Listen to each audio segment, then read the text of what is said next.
Sanggar Lintang Urek Payakumbuh. Selamat menyaksikan.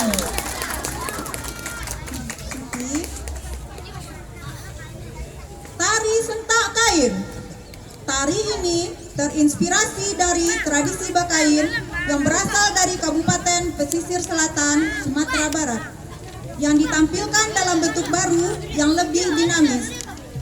Gerakan tari ini berasal dari gerak silat seperti gelek, langkah tigo, kipe kain, langkah maju, sentak kain, dan lain-lain.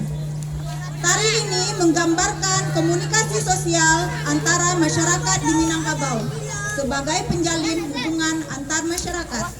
Gerak yang tangkas dan tajam, simbol ketangkasan dan kewaspadaan dalam pergaulan. Kain diayun, langkah serempak, lambang jiwa sosial serta kewibawaan.